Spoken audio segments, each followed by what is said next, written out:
हरे कृष्ण। दासों के दास राधा कांत गिरधारी दास महाप्रभु का बहुत बहुत धन्यवाद देते हैं, जिन्होंने हमें एक दिन और दिया अपनी सेवा करने के लिए। उसी सेवा के क्रम में महाप्रभु के चरणों में प्रार्थना करते हैं। श्री श्री राधा माधव अष्ट सखी पंच तत्व विघ्न विनाशक श्री लक्ष्मी नरसिंह भगवान कृष्ण कृपा मूर्ति ऐसी भक्ति वेदांत से बरोपाद परम पूज्य गोपाल कृष्ण गोस्वामी गुरु महाराज समस्त वैष्णव जन गुरु परंपरा की कृपा से हम ये सेवा नित्य कर पा रहे हैं। आप सब लोगों की कृपा है, आप सब लोगों की ब्लेसिंग्स हैं, तभी ये सेवा हो पा रही है। तो आप सब लोग कृपा बनाए रखें। गुरु की कृपा से विशेष कृपा हम लोगों को यही है कि बस ये दास अपनी सेवा करता रहे। तो हम लोगों की चर्चा चल रही है भगवद गीता के प्रमुख विषय पर। क्या क्या हमारी भौतिक समस्याएं हैं, उनसे हम कैसे निराकरण पा सकते हैं, उन पर हम लोगों की चर्चा चल रही है। तो हम लोग बस यही प्रार्थना है कि क्योंकि हमें भक्ति मार्ग पर आगे बढ़ना है तो हमें क्या करना पड़ेगा, श्रवण करना पड़ेगा, सुनना पड़ेगा, या उसको क्या करना पड़ेगा, उसको मनन करना पड़ेगा। तो उसी पर हम लोग चर्चा कर रहे हैं। तो आज की जो हमारी चर्चा है का जो टॉपिक है, संसार की सत्ता के स्वामी को पहचानना। क्योंकि संसार के जो स्वामी है, पूरे ब्रह्मांड के जो स्वामी है, उसको पहचानना हमें जरूर, उन पर हमें पहचानना चाहिए कौन है वो। क्या प्रत्येक वस्तु एकाएक विशाल धमाके बिग बैंग अथवा एक विशाल मस्तिष्क बिग ब्रेन से उत्पन्न हुई है? यदि किसी व्यक्ति से पूछा जाए कि सृष्टि का आरंभ कैसे हुआ, तो वह धीमे स्वर में उत्तर देगा, एकाएक विशाल धमाका।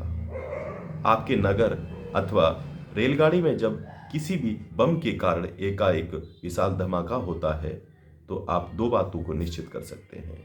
लोग जानने के लिए उत्सुक रहेंगे कि किसने धमाका किया, आतंकवादियों ने अथवा सैनिकों ने। धमाके के कारण केवल क्षति और विनाश ही होगा, और उससे कोई अच्छी तथा मूल्यवान वस्तु तो निकलेगी नहीं।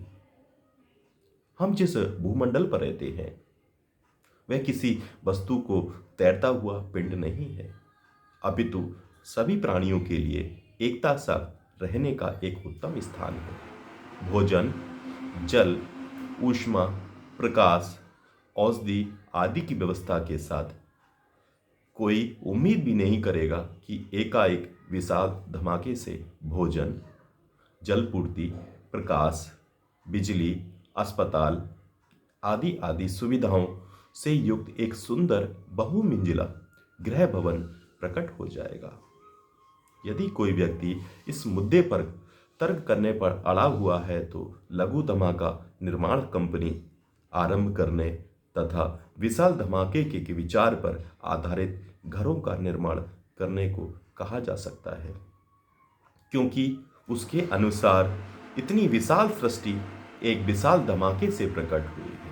कम से कम वह छोटे धमाके से कुछ घर बनाने का प्रयास कर सकता है। विश्व ज्ञान कोश द्वारा स्वीकार किया गया है कि इस बात पर बल दिया जाना चाहिए कि सौर मंडल का कोई भी सिद्धांत अभी तक साधारण राय काम नहीं कर सका है। सभी में उच्च असंभावित कल्पनाएं सम्मिलित रहती हैं। अतएव ऐसे उच्च अपसंप्रवाह सिद्धांतों के साथ नास्तिक भगवान की सृष्टि के मूल और नियंता के रूप में नकारने का प्रयास करते हैं। सिद्धांत के अनुसार प्रत्येक वस्तु का उद्गम असीम तापमान, असीम घनत्व, अति सूक्ष्म आकार, जिसका वर्णन जड़ रूप में नहीं किया जा सकता, गणित शास्त्र की दृष्टि से जिसे प्रमाणित नहीं किया जा सकता, दूरी व समय की सभी धारणाओं से परे एक बिंदु से हुआ। क्या यह वैज्ञानिक सिद्धांत जैसा प्रतीत होता है? अब वह बिंदु आया कहां से? यहां वैज्ञानिक कहीं कठिनाइयों का सामना करते हैं, जिसका सामना धर्मशास्त्री जिन्हें वह पूछते हैं कि भगवान का उद्गम कहां से हुआ। यहां वैज्ञानिक वही कठिनाई का सामना करते हैं जिसका सामना बड़े बड़े धर्मशास्त्री भी करते हैं, और धर्मशास्त्री इस प्रश्न का उत्तर देने में हुए भगवान के सब कारणों का कारण बताते हैं। वहीं दूसरी ओर वैज्ञानिक गणित शास्त्र और दृष्टि से अवर्णनीय भौतिक विज्ञान की दृष्टि से असीम घनत्व का उपाय, बिंदु व तापमान, अति सूक्ष्म आकार का समय, अंतराल की सभी अदलाओं से पूर्ण विद्यमान बिंदु को सब कारणों का कारण घोषित कर रहे हैं। चुनाव आपका है, आप भगवान अथवा बिंदु में से किसको सब कारणों का कारण स्वीकार करना चाहिए। अतएव एक अनुभाविक वैज्ञानिक सिद्धांत में विश्वास के लिए उतना ही विश्वास की आवश्यकता है जितना कि इस बात में कि साकार ईश्वर है ही सृष्टि का सृजन व पालन करते हैं। सामान्यतः वैज्ञानिक दावा करते हैं कि बिना समुचित प्रायोगिक प्रमाण के विज्ञान के क्षेत्र में कुछ भी स्वीकार करना गलत है। हम चुनौती दे सकते हैं, ऐसे बिंदु के अस्तित्व में होने का प्रमाण कहाँ है। असीम शक्तियों से संपन्न सर्व कारणों के कारण भगवान को परम सत्य मानना चाहिए, किंतु बिंदु को परम सत्य के रूप में कल्पना करने से अधिक विवेकपूर्ण है। भगवान कोई कल्पना होना होकर अपितु एक वास्तविक सत्य है।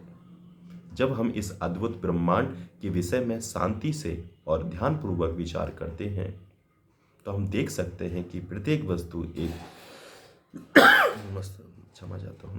सर्वश्रेष्ठ मस्तिष्क के अधीन कार्य कर रही है। प्रकृति में व्यवस्थाएं पूर्ण रूपेण क्रमबद्ध हैं। एक श्रेष्ठ वैज्ञानिक व अभिनियंत्रित मस्तिष्क के ध्यानपूर्वक बनाई गई योजना के रहित सब कुछ अनियमित हो जाएगा। यह एक साधारण समझ है कि प्रत्येक कार्य के पीछे एक कारण होता है। एक मशीन बिना चालक के नहीं चल सकती। आधुनिक वैज्ञानिकों को स्वचालीकरण पर अत्यधिक गर्व है, किंतु स्वचालीकरण के पीछे भी एक वैज्ञानिक मस्तिष्क का है। यहां तक कि अल्बर्ट आइंस्टीन ने भी सहमत किया कि सभी भौतिक नियमों के पीछे एक श्रेष्ठ मस्तिष्क है। निम्नलिखित अभ्यास को पूरा करने पर एक अनुभाविक ज्ञान शक्ति के साथ ही इस जगत में भगवान की उपस्थिति को जान सकते हैं। इस पर हम लोग जो विचार किया है कि हमने देश की सरकार और विश्व की सरकार का मत एक तुलना कीजिए, पता लगाइए कि जनता के प्रति सरकार के क्या कर्तव्य हैं और इस विश्व में आप क्या घटित होता देख रहे हैं। आप एक विस्मयकारी समानता देखेंगे जब आप कार्य आरंभ करते हैं। विश्व की सरकार शीर्षक बने दाहिने कॉलम को छुपा लीजिए और सामूहिक चर्चा के पश्चात जांच कीजिए कि विश्व की सरकार के क्या उत्तर आपको प्राप्त हो रहे हैं। तो बहुत ही महत्वपूर्ण प्रश्न है, क्योंकि ये जो सत्ता चल रही है तो सत्ता में भी विभिन्न विभाग बटे हुए हैं। जैसे कि एक देश की सरकार है तो उसमें भी भिन्न लोगों को भिन्न विभाग बटे हुए हैं। उस पर हम लोग थोड़ा सा चर्चा करेंगे। जैसे कि गृह मंत्रालय, उसके अंदर विभाग है जिसमें पूरे देश की संसार की कानून व्यवस्था निर्भर रहती है। अब ये तो हो गई हमारे देश की सरकार, और इसी में अगर हमारे पूरे विश्व की सरकार को देखेंगे तो प्रकृति के नियमों जैसे बोगे वैसा ही काटोगे। अवैध यौन संबंध, धूम्रपान, कैंसर, मद्यपान, यकृत की समस्याएं, श्वास नली की, ये सब विश्व की सरकार है। हमारे देश की सरकार क्या करती है? रोगों के लिए विभिन्न औषधियों की आपूर्ति करती है। लेकिन विश्व की सरकार क्या करती है? हमारे नेचर क्या देता है? हमें देता है आयुर्वेदिक जड़ी बूटियां देता है।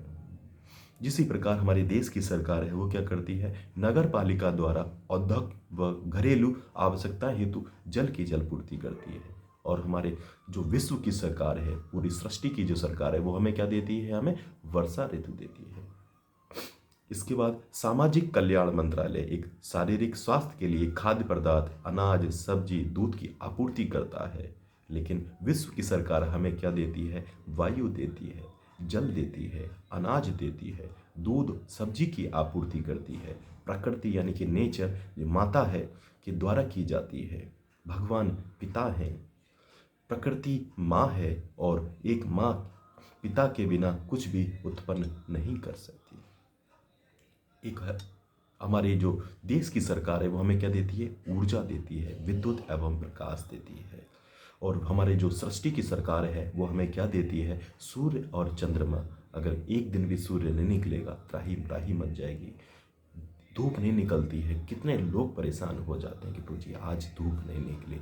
तो हमें जो विश्व, पूरे विश्व की, पूरे सृष्टि का जो हमें संसार हमें दे रहा है, तो हमें उसका धन्यवाद नहीं देना चाहिए?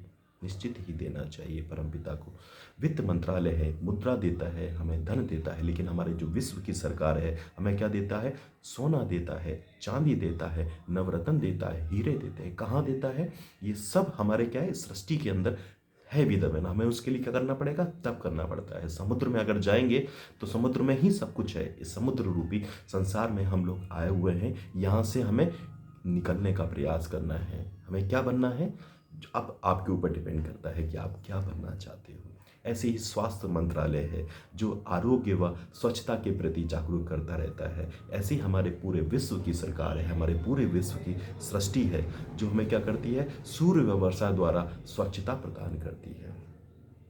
ऐसे ही रक्षा मंत्रालय है, हमारे देश की सरकार है। ऐसी ही हमारे पूरे विश्व की सरकार, सृष्टि के संस्कार है जो हमें सुरक्षा से संकट देती है। इसी प्रकार हम द्वारा पृथ्वी पर प्राणियों की रक्षा करना।